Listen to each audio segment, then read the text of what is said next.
My father called me into his office on a Tuesday morning and fired me. Not gently, not privately, not with the decency of a closed door in a conversation between two people who had known each other for 29 years.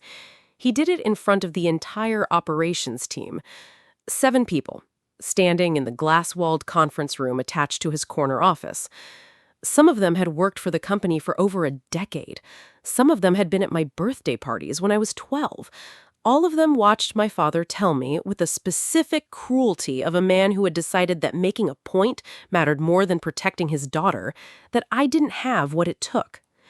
"This company needs real leadership," he said, "and that's not you." I packed my desk in 40 minutes. I said goodbye to the people who made eye contact. I drove out of the parking lot of the company my grandfather had founded, that my father had grown, that I had given 7 years of my life to. And I did not cry until I was 3 blocks away, stopped at a red light, alone in a car that suddenly felt like the smallest space in the world. That was on a Tuesday. 6 months later, on a Monday morning, my father walked into a boardroom he had never been in before, in a building he had no relationship with, to meet with the company he needed something from. He sat down across the conference table. He looked up, and he saw my name on the placard in front of the chair at the head of the table. I want to tell you what his face did in that moment.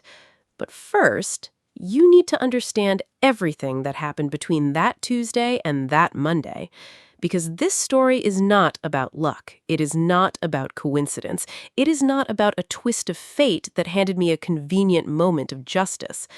It is about what a person can build in 6 months when they finally stop building for someone else. In about 70 minutes, you'll understand exactly what I mean. My name is Cassie. I'm 30 years old. I live in Austin, Texas, where I moved 8 months ago, about 2 months after the Tuesday I just described.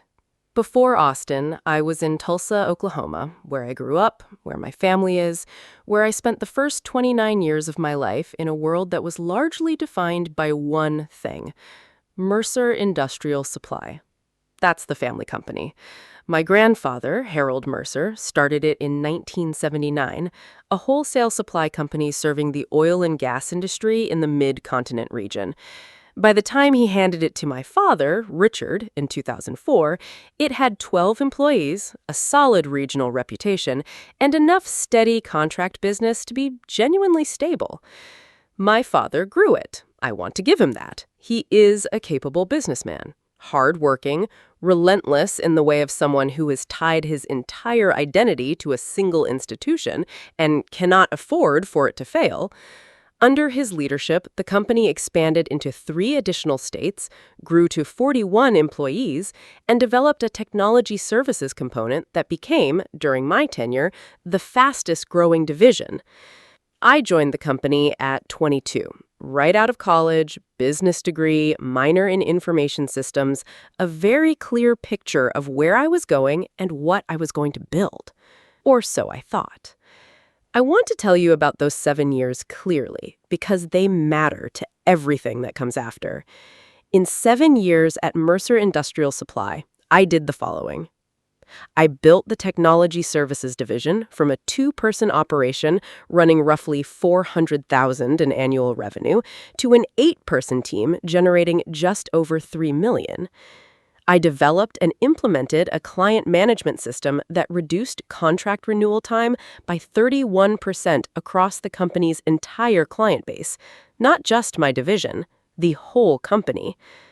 I oversaw the integration of 2 software platforms that had been running in parallel for years, duplicating work and costing the company an estimated $90,000 annually in redundant labor. The integration took me 8 months and paid for itself in 14. I hired 6 of the 8 people on my team. All of them were still there the day I left. I also, and this is the part that doesn't show up in a revenue report, covered for my father. Regularly, quietly, the way daughters of certain kinds of fathers learn to do without ever being asked directly. My father is brilliant in some ways and catastrophically blind in others. He builds relationships. He closes deals. He has the specific charisma that makes clients trust him before they have rational reasons to fail. These are real skills, and they have real value. He is also impulsive in ways that can be expensive. He is not technical, and he knows this, and rather than acknowledging it directly, he tends to make pronouncements about technology that are incorrect and then require careful navigation to walk back without public embarrassment. He makes promises to clients that his team then has to execute, often without the warning or resourcing that would make execution clean. I navigated these things for 7 years, without being asked, without being acknowledged, and without being paid commensurate with what I was actually managing. My title for those 7 years was Director of Technology Services. The market rate for what I was actually doing, which included not only technology leadership, but operational management, client relations, and the regular exercise of keeping my father's impulses from becoming company crises, was significantly higher than my salary. I raised this once, formally, in a review meeting, with documentation, comparable salaries at similar companies, my division's revenue growth, a 3-year projection of what the technology services division would contribute to the overall business. My father looked at my documentation for approximately 90 seconds. Then he said, "Cassie, you're family. This company is your inheritance. You're not a hired hand. You're an owner in waiting." I wrote that phrase in my notes that afternoon. I have thought about it many times since. 2 years later, he fired me in front of 7 people. I need to tell you about Marcus. Marcus is my younger brother. He's 26. He has what I will describe charitably as an entrepreneurial spirit and what I will describe less charitably as a history of enthusiasm without execution. He started a food truck in his junior year of college that lasted 4 months. He launched a sports equipment resale business that he described optimistically as pre-revenue for 18 months before quietly closing it. He has a genuine gift for making things sound promising and a genuine difficulty following through when the promising part gives way to the actual work. My father sees none of this. My father sees, when he looks at Marcus, what I can only describe as a mirror, or maybe a wish. Something in Marcus, the charm, the confidence, the willingness to present a big vision without sweating the details, maps exactly onto the parts of my father that my father values most in himself. The parts that have nothing to do with how I work. About a year before the Tuesday, Marcus announced that he wanted to join the company. My father's response was immediate and enthusiastic. Marcus came in as VP of Business Development, a title that had not previously existed, for a role whose responsibilities were loosely defined and that my father described with a directness I found both revealing and painful as the future of this company. I was, at this point, running the division generating the most revenue growth in the company's history. Marcus was VP of Business Development. In the 12 months between Marcus joining and the Tuesday I was fired, the following things happened. Marcus proposed a partnership with a regional distributor that I flagged after reviewing their financials as carrying significant counterparty risk. The partnership was approved over my objection. It resulted in a contract dispute 6 months later that cost the company $40,000 to resolve. Marcus suggested a rebrand of the technology services division, a new name, a new visual identity, a marketing push he said would reposition us for the next decade. The rebrand was approved. I was not consulted on the creative direction. The new name he selected, and I want to be delicate here because it's a company that still operates, was confusingly similar to a competitor's, a fact I pointed out in writing. The issue required a legal review that cost $11,000 and ended with the rebrand being partially walked back. Marcus proposed bringing in an external consultant to evaluate the technology services division's efficiency and direction. The consultant, a friend of Marcus's from college, produced a report that recommended restructuring the division in ways that would have dissolved my team and absorbed them into a newly created department, one that Marcus would oversee. My father shared this report with me on a Thursday afternoon. I spent that weekend building a counter-analysis, 42 pages. Revenue data, team performance metrics, growth projections, a competitive landscape analysis showing exactly where the Technology Services Division sat relative to comparable operations at our key competitors. I presented it on Monday morning. My father listened for 20 minutes. Then he said, "I appreciate the work, Cassie, but I think Marcus's instincts on this are right. We need fresh energy in this space." Fresh energy. I understood in that moment that the decision had already been made before I walked into the room. The following Tuesday, my father called the operations meeting, the one with 7 people in the glass-walled conference room, the one where he said I didn't have what it took. I want to tell you exactly what happened in that room, because I think the precision of it matters. He started with a broader speech about the company's direction, about the next phase of growth, about the need for leadership that was aligned with where we're going rather than where we've been. These were his phrases. I can hear them exactly. The 7 people in the room had been told it was a general all-hands update. 3 of them were from my team, 2 were senior operations staff, 2 were regional managers who had no direct relationship with my division. He didn't name me in the opening section. He talked about the company. He talked about Marcus, specifically by name as the person who was going to lead the restructured technology and development function. He used the word vision. He used the word momentum. He used the phrase the right leadership for the road ahead at least twice.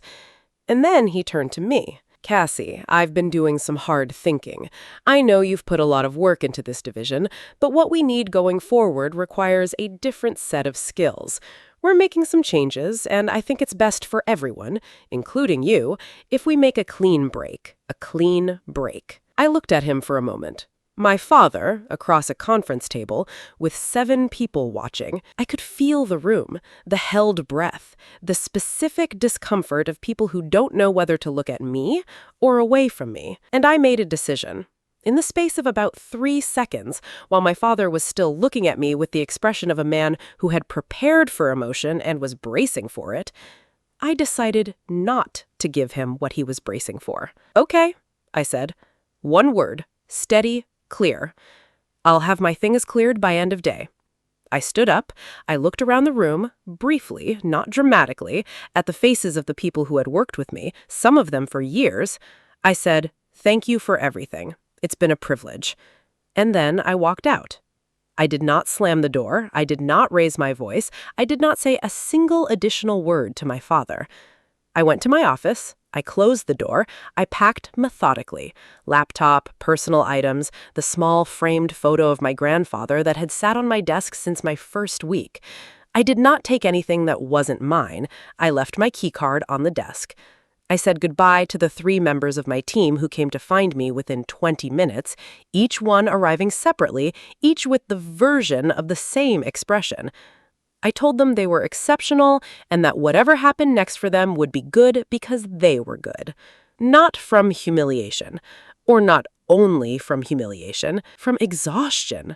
7 years of showing up, building, covering, advocating, documenting, presenting, absorbing, and this is how it ended? In a glass-walled conference room in front of 7 people with the phrase, "a clean break," delivered by the man who had called me an owner-in-waiting 2 years before. I drove home. I sat in my apartment, and then I opened my laptop. Not to cry, not to process, to work. Because here is the thing nobody tells you about being fired from your family's company. The skills don't leave with you. The 7 years of expertise, the client relationships, the systems knowledge, the division you built from scratch. None of that belongs to the building you just walked out of. It belongs to you. And for the first time in 7 years, it belonged entirely to you. I had 3 months of savings, I had a network, and I had, in the notes on my phone, kept obsessively, the way I keep everything, the names of 11 people I had worked with over 7 years who had told me at various points that if I ever went out on my own, they wanted to be involved. I opened my phone. I started making calls. I'm going to tell you what those 6 months looked like, because I think the detail matters. It was not a movie montage. It was not effortless. It was not a straight line from fired on Tuesday to triumphant on Monday 6 months later. It was hard, genuinely, specifically, repeatedly hard. The first 2 weeks were the worst, not because of the work. The work was the thing that kept me steady, but because of the phone calls I couldn't avoid. My mother trying to mediate in the careful way she mediates everything in our family, which is to say poorly and with good intentions. Extended family members who had heard something and wanted to confirm it and offer opinions I hadn't requested. 2 vendors I had close relationships with who called awkwardly because they'd been told by the company that their primary contact was changing. Those calls were hard because every single one of them required me to perform a version of fine that I was not yet fully inhabiting. I moved to Austin in the second month. I had a contact there, a woman named Priya, who had been a client of mine at Mercer, a regional operations manager for a larger supply company, someone I had worked with closely for 3 years and whom I liked and trusted. Priya had said to me the week after I was fired, she'd heard through the industry network, which moves faster than most people realize, "Cassie, I want you to know something. Whatever they told people about why you left, the people who worked with you know what you built. And if you're doing something new, I want to be one of the first calls you make." She was one of the first calls I made. Priya connected me to 3 other people in Austin's energy sector who were, she said, looking for exactly the kind of technology services and operational consulting that I had spent 7 years building expertise in, not as a full-time hire, as a firm. A firm. I had never thought about building a firm. I had thought about employment, better employment, fairer employment, employment that actually reflected the market value of what I did, but a firm was different. A firm meant I owned the thing. I spent 2 weeks doing nothing but research, market analysis, competitive landscape, pricing models, service definitions, target client profiles. I had done this kind of work 100 times for my father's company. I knew exactly how to do it. What was different was doing it for myself, experiencing the particular, slightly terrifying clarity of work that has no ceiling above it and no one else's name on the door. I registered the company at the end of month 2. CVM Advisory Group. My initials, nothing dramatic. I had my first paying client by the end of month 3, a small energy services company in the Austin area that needed a technology infrastructure assessment and a client management overhaul. The engagement paid enough to cover 2 months of operating costs.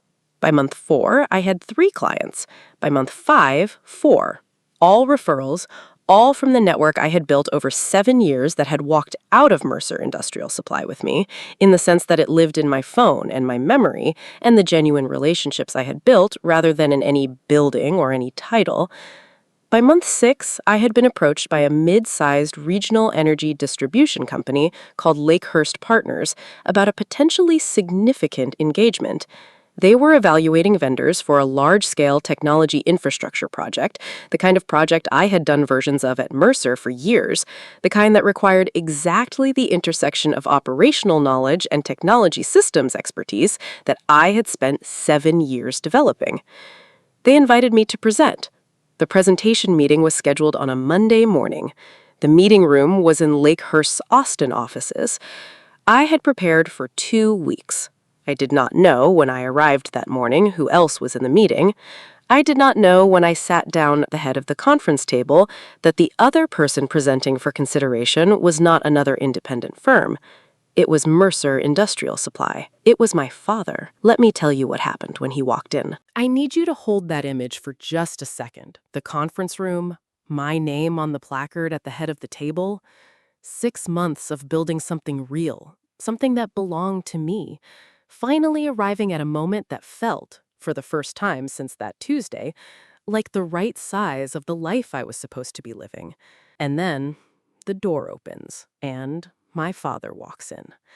I need you to stay with me, because what happened in that room, what was said, what was not said, what the Lakehurst people witnessed without fully understanding what they were watching, is the part of this story I have never told publicly. But before I tell you, if this story is touching something you know, if you have ever been told by someone who was supposed to believe in you that you didn't have what it takes, and if you've been quietly proving them wrong ever since, hit subscribe right now. I share stories like this every week about families, about professional betrayal, about what people build when they finally stop building for someone who doesn't see them. Subscribe, and then stay, because the Monday morning meeting is not the end of the story. It's where the story finally becomes what it was always going to be. Here is what I knew in the 90 seconds between the door opening and my father taking a seat across the table. I knew that Lakehurst had, apparently, also been in conversations with Mercer Industrial Supply about this engagement. I had not known this going in. Nobody at Lakehurst had mentioned it, which I would later understand was either an oversight or a deliberate choice to see what happened when both parties were in the room. I knew that my father had not known I would be there. The expression on his face when he saw my name on the placard was, and I am going to choose this word deliberately, readable, not dramatically so. My father is a controlled man in professional settings, but there was a fractional second before the control came back where his face did something I had never seen it do in 29 years. It faltered, just for a second, and then he composed himself. He sat down. He placed his folder on the table. He looked at me. I looked back at him. The Lakehurst team, 3 people, led by their VP of Operations, a woman named Sandra, who would later become one of my most important professional relationships, were watching this with the particular attentiveness of people who don't know what they're witnessing, but understand that it is something. It was not a question. My father said, "Cassie is my daughter." Sandra looked at me. "Was," I said. "Previously a colleague. We've since parted ways professionally." I want to be precise about why I said that. Not daughter, Sandra knew that now and I wasn't disputing it, but previously a colleague. A professional framing, a signal to everyone in the room that what had happened between us had a professional dimension that was distinct from the familial one, and that I intended to operate in this room on professional terms. Sandra nodded. She moved the meeting forward. The format was a back-to-back presentation. Each party would have 30 minutes to present their proposed approach to the engagement, followed by a Q&A. My father's team presented first. I presented second. My father's presentation was good. He is, as I said, a capable businessman. He presented the company's track record, their regional relationships, their operational depth. He made the case for Mercer's experience and stability. He did not acknowledge in his presentation the technology services division that generated $3 million in annual revenue. He did not mention the systems integration that saved $90,000 in annual redundant labor. He couldn't, because those things had been built by the person sitting across the table from him. And when he was done, and when Sandra turned to me and said, "Ms. Mercer, your presentation," I opened my folder and I did the thing I had been building toward for 6 months without fully knowing that was what I was doing. I told the story of what I had actually built. Not as an argument with my father, not as a rebuttal to his presentation. I barely referenced Mercer Industrial Supply by name. I simply, clearly, specifically, with documentation, described the work, the division, the systems, the methodology, the results, the framework I had developed that was now the foundation of CVM Advisory Group's approach. I presented for 31 minutes, 1 minute over the limit. Sandra didn't stop me. When I finished, she asked 3 questions. All of them were about methodology. All of them I answered in detail, with specifics, with examples from actual engagements. My father's representative asked 0 questions. My father himself did not speak again in that meeting. After the Q&A, Sandra said they would be in touch within 2 weeks with their decision. She thanked both parties. She walked us out into the lobby separately. My father and I ended up in the elevator together, alone. The lobby was behind us. The elevator closed. For about 15 seconds, neither of us said anything. Then he said quietly, without looking at me, That was a good presentation. I looked at the elevator doors. Yes, I said. It was. The elevator opened. We walked out in different directions. That was all. That was the entire conversation. And I want to tell you, because I think it's important to be honest about this, that in the 2 weeks that followed while I waited for Lakehurst's decision, I felt something more complicated than satisfaction. Because he was still my father, and he had just watched me present the full body of work that he had dismissed in a glass-walled conference room in Tulsa as not having what it takes. And he had said that was a good presentation in an elevator, quietly, to the doors in front of him. And that was possibly the most honest thing my father had said to me in years. It was not an apology. It was not a reckoning. I didn't know what to do with that. I still don't entirely. What would you have done in that elevator? With those 4 words? Drop it in the comments. I genuinely want to know. Lakehurst Partners awarded the engagement to CVM Advisory Group. Sandra called me on a Thursday morning, 13 days after the meeting. The call was brief and professional. She said the decision had been unanimous among the 3 evaluators. She said CVM's methodology was more closely aligned with what Lakehurst needed. She said they wanted to begin the engagement on the 1st of the following month.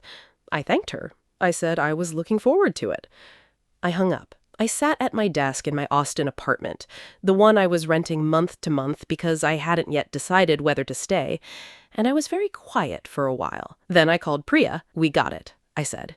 She made a sound that I will describe as joyful, in a way I haven't heard many people be. Cassie, I told you. You did. I told you from the beginning. You did, I said again. I do not know specifically what my father did or said when Mercer Industrial Supply received the news that they had not been selected. I was not in that conversation. I do not have a dramatic account of his reaction because the world, in its actual operation, does not always arrange for witnesses to the moments that matter most. What I do know is that Sandra, over the course of the Lakehurst engagement, told me, gradually, in the natural way that professional relationships develop honesty over time, that my father had called her after the decision was communicated. He had asked why. She had told him what she told me, that CVM's methodology was more aligned with their needs. He had asked if my personal history with the presenting party had influenced the evaluation. She had said, "We made a business decision. The methodology spoke for itself." He had not called back after that. The methodology spoke for itself. I have thought about that phrase many times since, because it is exactly what 7 years at Mercer had taught me. Not the title, not the politics, not the family dynamics, not the navigation of my father's impulses and my brother's positioning, and the unspoken hierarchy of a family business where some people's contributions were called leadership and others were called support. The methodology. The actual knowledge, the actual skill, the actual ability to look at a complex operational problem and build something that solves it. That was mine. It had always been mine. It just needed somewhere else to live. The fallout from all of this was quieter than you might expect. There was no dramatic scene, no confrontation that needed witnesses, no reckoning at a kitchen table or a family dinner where truth finally arrived with force. What there was, instead, was a slow rearrangement. The professional network I'd built during 7 years at Mercer, the vendors, the clients, the industry contacts, began, gradually, to understand what had happened and to recalibrate accordingly. Not maliciously. These are professional people, not gossips. But in any industry community, information moves, and the picture that emerged that Mercer's most productive division director had left the company and immediately launched an independent operation that was winning engagements was a picture that spoke clearly without anyone needing to editorialize it. 3 of the clients I had personally developed during my time at Mercer moved their business to CVM within the first year. All of them initiated that conversation. I did not solicit a single one. Marcus's technology and development division, as I understood from the industry grapevine, was not performing at the level my division had. This is not something I take satisfaction in. The people on that team are people I hired and trained and care about professionally, and their situation is not their fault. But it is a fact of the story. My father called me once, about 4 months after the Lakehurst meeting. Not to apologize, not for any specific reason he named, actually. He called and asked how I was doing. He asked about Austin. He asked about the business. I answered his questions. I asked about the company. I kept the conversation in the zone of the factual and the practical, the zone we could inhabit together without either of us having to name the things we were not yet ready to name. At the end of the call, he said, "You're doing well," not a question, an observation, from a man who had told 7 people I didn't have what it took. "Yes," I said, "I am." My mother has been the more present parent in the months since. She was the one, I learned, who had pushed back on the firing decision before it happened, who had told my father it was a mistake, who had said firing me in front of the team was not just professionally wrong, but personally unforgivable. She hadn't been able to stop it, but she had said it, and she told me she had, and that mattered to me in a way I hadn't expected. "I should have been louder," she said, on a call 3 months after the Lakehurst meeting. "Yes," I said, "but I know you tried." He knew what he was doing was wrong. He was scared. Of what? She was quiet for a moment. "Of you," she said. "Of what you would become when you weren't building it for him." I sat with that for a long time. I think she might be right. It has been 8 months since the Tuesday. CVM Advisory Group has 5 ongoing client engagements. I have brought on 1 part-time associate, a woman I worked with at Mercer who reached out when she heard what I was building. We have a second engagement with Lakehurst that began last month, larger than the first. I am not rich.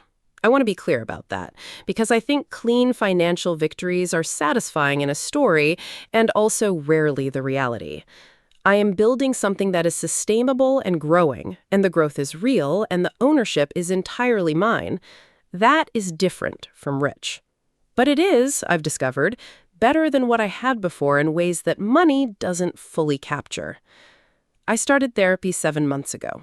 My therapist, Dr. Okafor, a warm and direct man who practices in Austin, has introduced me to a concept I've been working with for months now, what he calls borrowed identity.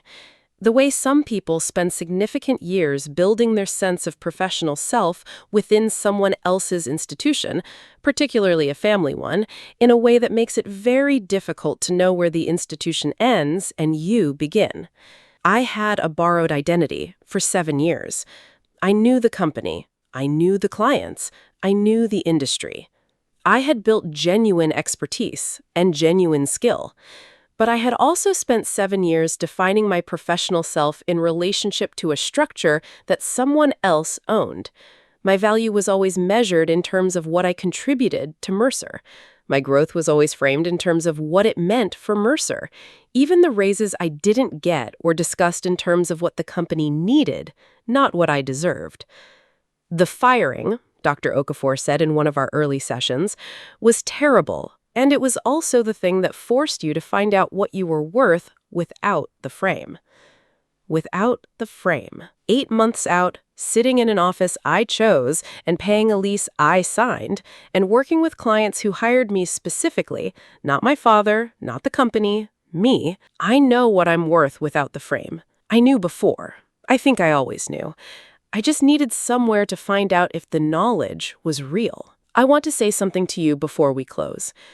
If you have been working inside someone else's institution, a family business, a situation where your contributions are permanently framed as belonging to the structure rather than to you, and if you have been told, explicitly or implicitly, that your value exists only in relationship to someone else's vision, I want you to hear this. The skills are yours. The methodology is yours.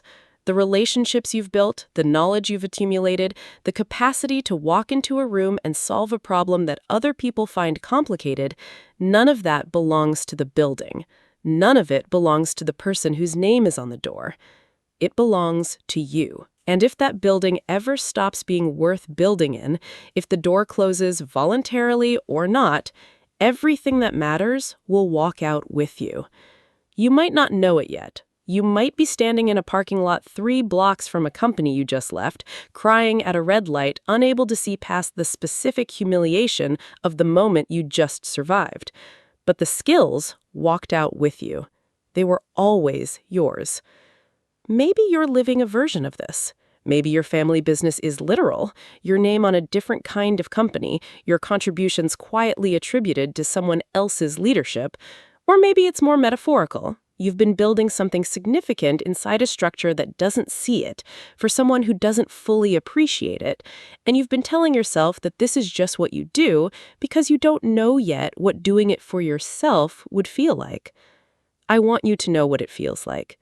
It feels like walking into a boardroom on a Monday morning with your own name on a placard and sitting at the head of a table that you earned, and watching someone understand, finally, exactly what they lost. One final question before I go. If you had been in my position, if the person who fired you walked into a meeting where you held the power, what would you have done differently from what I did?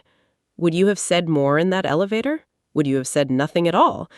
Or would you have done exactly what I did? Let the 31-minute presentation say everything that needed saying and walked out of the building knowing the work spoke for itself. Tell me in the comments. I read every single one.